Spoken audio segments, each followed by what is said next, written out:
Mr. Weiss advised me that in his judgment, his investigation had reached a stage at which he should continue his work as a special counsel, and he asked to be so appointed. Upon considering his request, as well as the extraordinary circumstances relating to this matter, I have concluded that it is in the public interest to appoint him. And that is a Fox News alert. Attorney General Garland appointing David Weiss as special counsel in the Hunter Biden investigation, with an assurance that that move is in the public's best interest.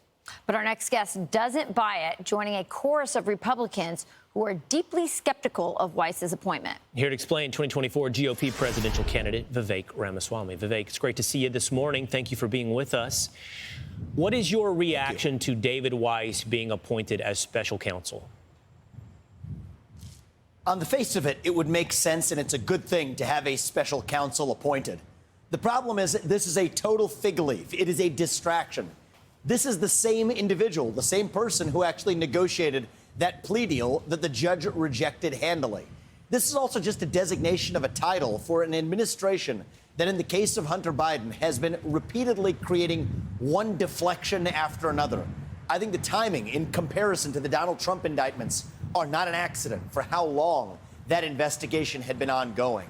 And so, unfortunately, I just do see this as another maneuver to distract the public from the fact that we have two standards of justice, and this is just a retrospective maneuver to try to justify that.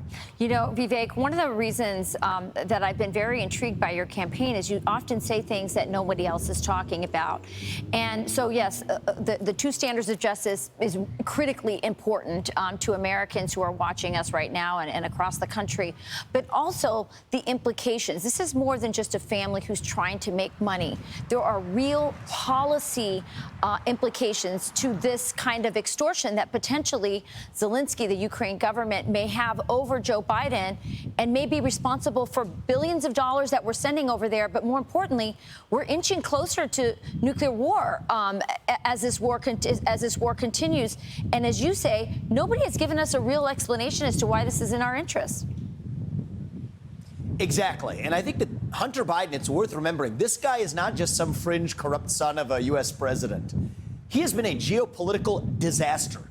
Remember that an investigation into Hunter Biden, potentially in Ukraine, that was already the basis for the second impeachment of the 45th president of the United States. But now the very country whose state-affiliated company was making a bribe to Hunter Biden, putting him on the board of a company where Hunter Biden had no business being on that board, that is the very country now receiving $200 billion in U.S. military and financial aid in the middle of a war, marching us closer, I worry, to nuclear war with Russia. This has real geopolitical implications.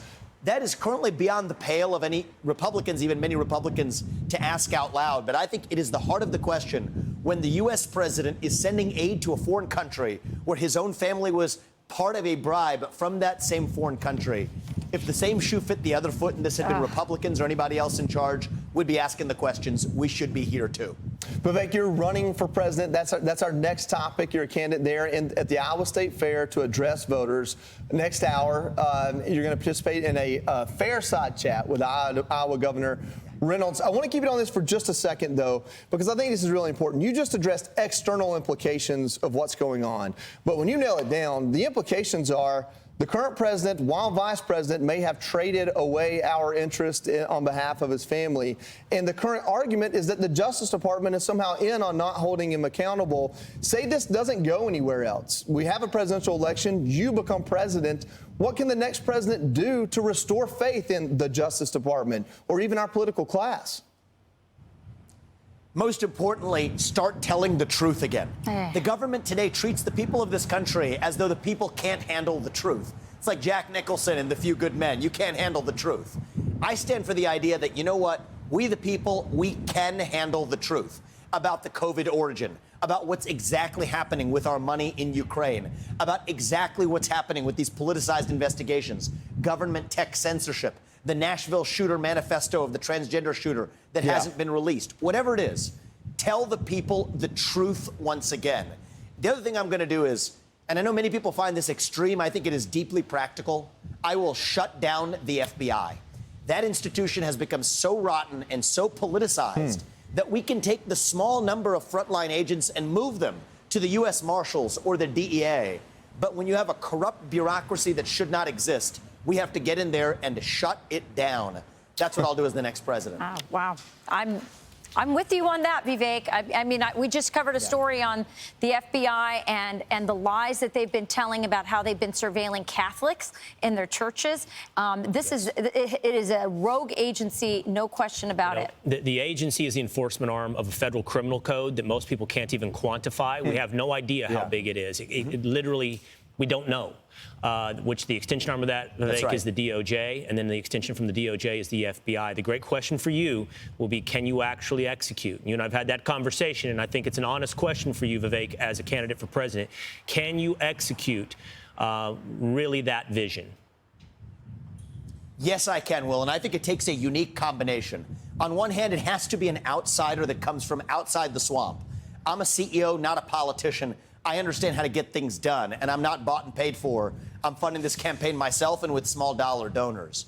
On the other hand, it takes an outsider who also understands the law and the Constitution of this country. That stopped Trump when the advisors told him about the civil service protections.